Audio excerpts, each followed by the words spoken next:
जब से ये भाजपा की सरकार बनी, पहले 5 वर्ष में जब अकेले ये सत्ता में थे तो इन्होंने एक नारा दिया था 75 पार का, और लोगों ने इनको 5 वर्ष में इनकी बीजेपी की सरकार से दुखी हो गए थे।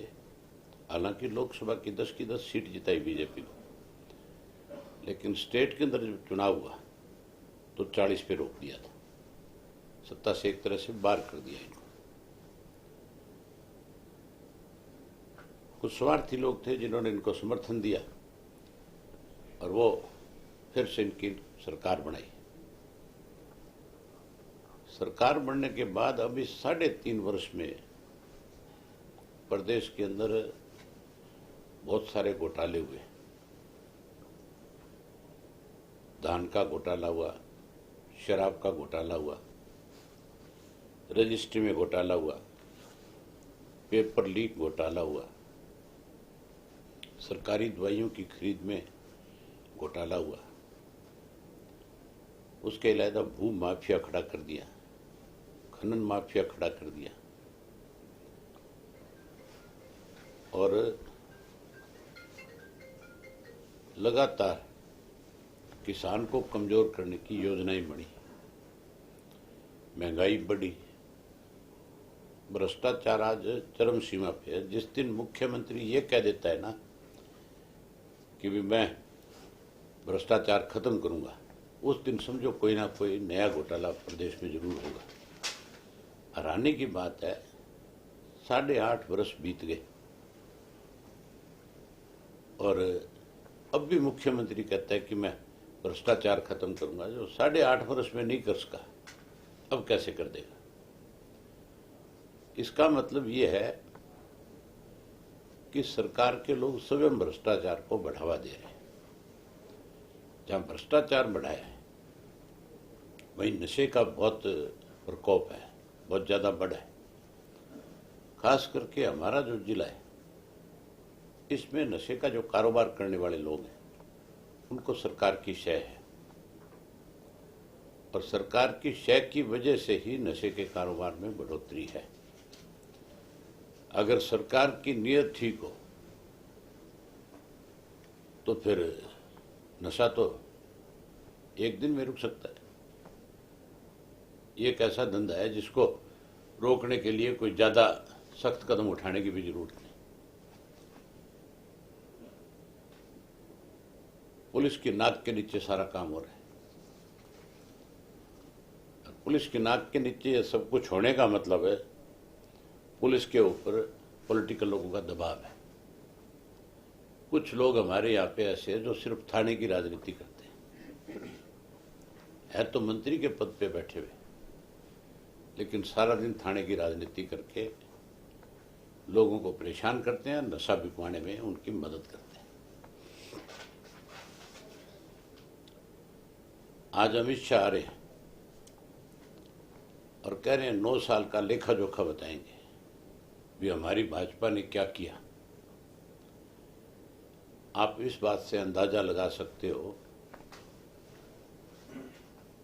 कि सरकार अपनी 9 साल की उपलब्धि गिनाने के लिए रैली कर रही है और धारा 144 लगा रखी है। सब में धारा 144 का सरकार उल्लंघन कर रही है। धारा 144 का मतलब ये है कि 5 से ज्यादा लोग इकट्ठे नहीं हो सकते। तो फिर आप जो रैली कर रहे हो, इसका मतलब आप खुद उल्लंघन कर रहे हो उसका। कितने डरे हुए हैं सत्ता में बैठे लोग कि तुम्हारा कोई विरोध ना करे। इसके लिए सरपंचों को भी नोटिस देते हैं, आम आदमी को भी नोटिस देते हैं,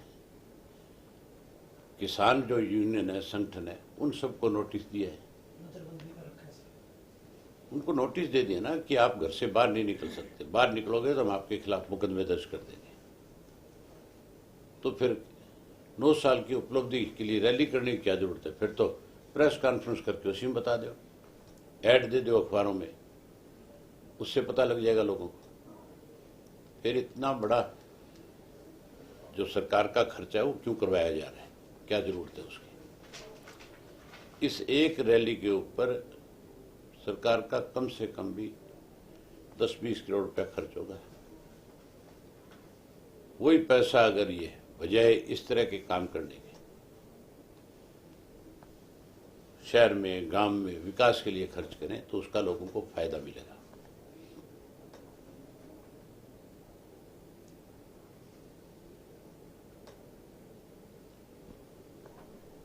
हमारी परिवर्तन यात्रा को आज 108 दिन हो गए और बहुत बड़ा लोगों का जो है परिवर्तन यात्रा के प्रति एक उत्साह है।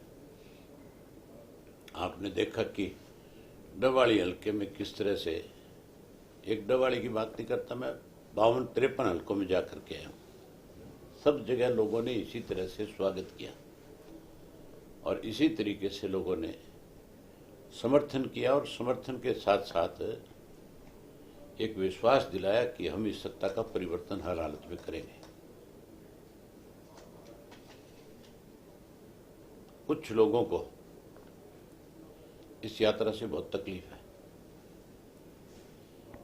जो लोग हमारे ऊपर यह कटाक्ष करते थे कि हम तो 43 किलोमीटर नहीं चल सकेंगे, 3 दिन यात्रा नहीं कर सकेंगे,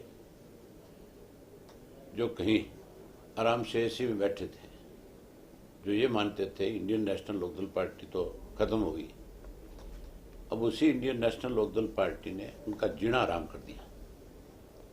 अब वो सारा दिन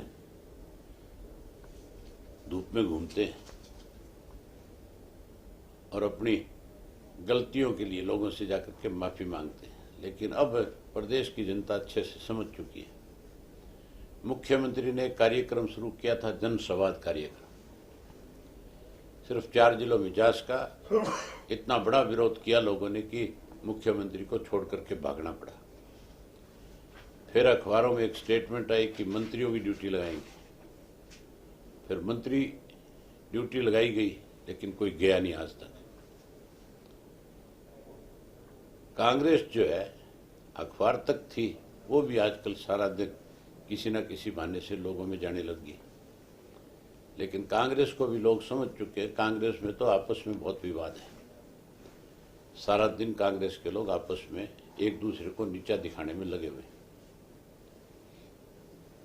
इसलिए अब लोगों का विश्वास केवल और केवल इंडियन नेशनल लोकदल पार्टी पे है। आने वाला समय 2024 इंडियन नेशनल लोकदल का है।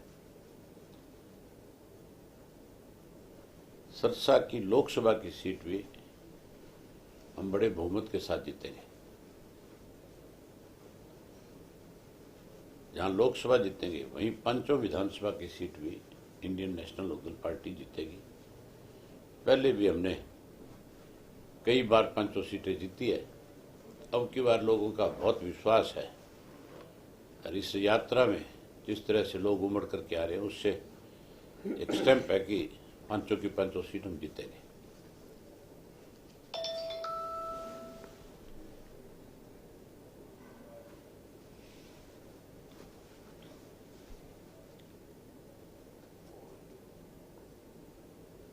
कोई और?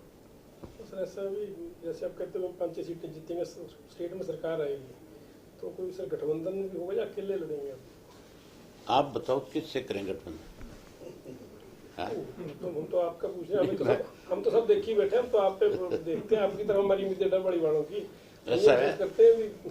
ऐसा है, मैं आपको बताऊं, अगर कोई व्यक्ति स्वार्थ छोड़ करके आकर के हमारे से बातचीत करेगा, प्रदेश हित की कोई बात होगी तो कुछ चीजें आगे बढ़ सकती है। अगर कोई केवल स्वार्थ के सारे से हमारे से कुछ हासिल करना चाहे तो संभव नहीं है। कहते हैं सत्ता प्राप्ति मिशन नहीं है, लोगों की सेवा। हाँ, नहीं तो केवल सत्ता प्राप्ति मिशन होना भी नहीं चाहिए। हाँ, ऐसे लोगों से जरूर छुटकारा दिलाने में आपको एडजस्टमेंट करनी चाहिए कि जिससे लोग परेशान हैं।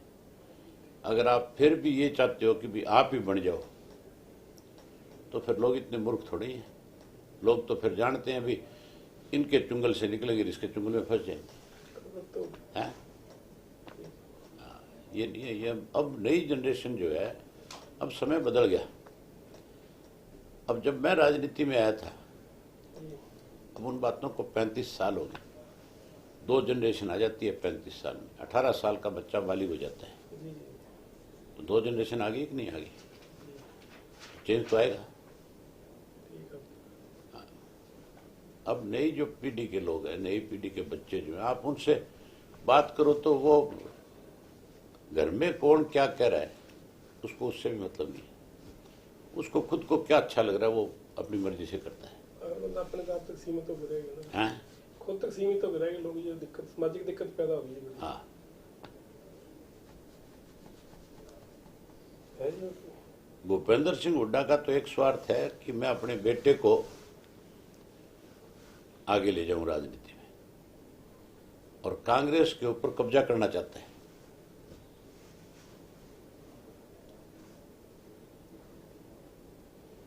कांग्रेस की तरफ से कुमारी भूपेंद्र शैलजा सिंह हुड्डा अपने आप में पॉपुलर लीडर नहीं है। भूपेंद्र सिंह हुड्डा तो कांग्रेस की वजह से लोगों में एक नाम है। ठीक हैं?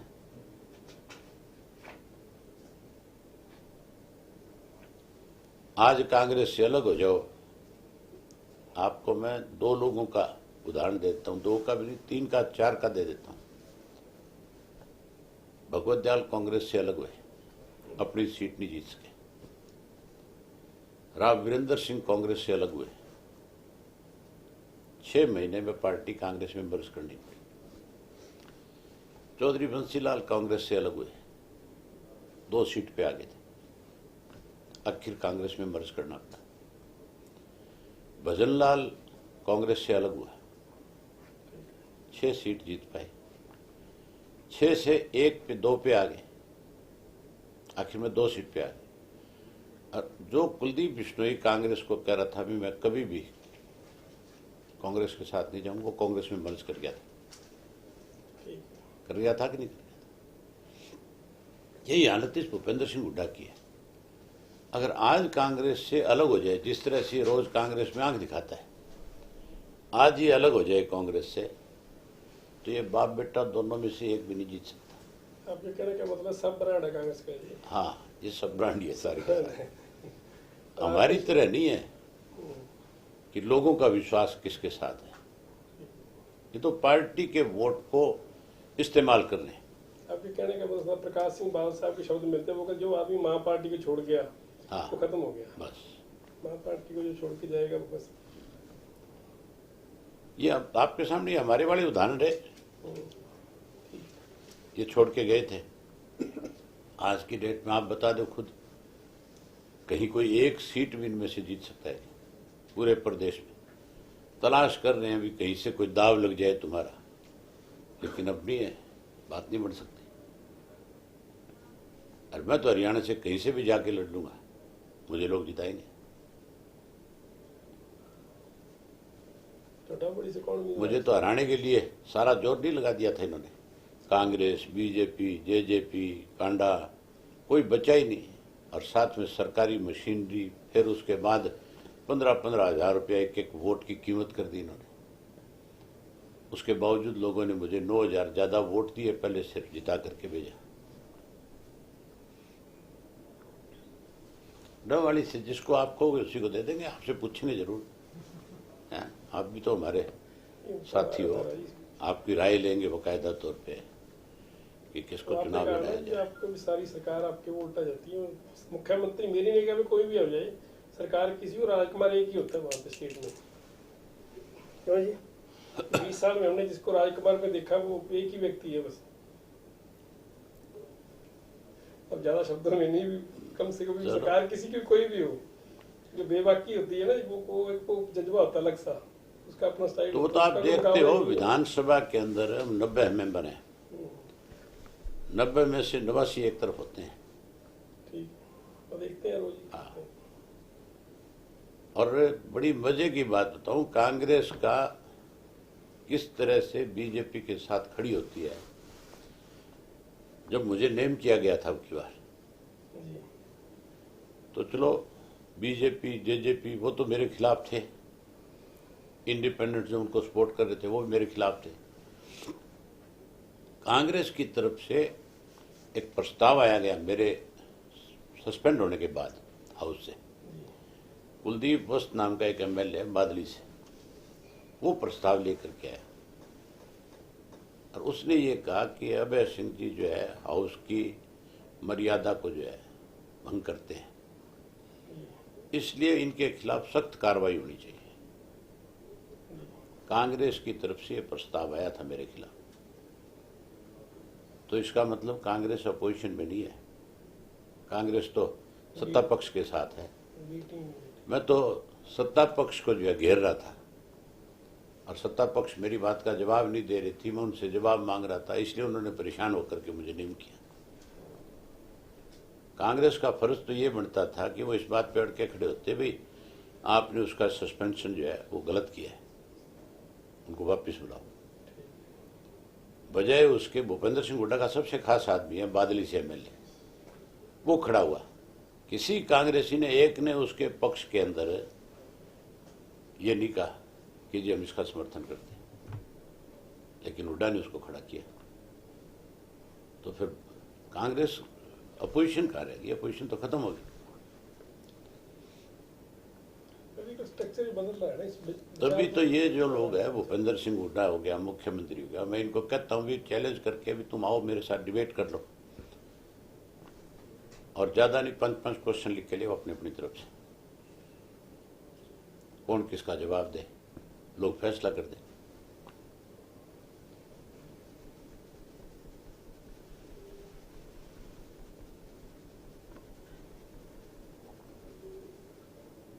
चलें, लेट हो जाऊंगा। ठीक है, बहुत धन्यवाद आपका।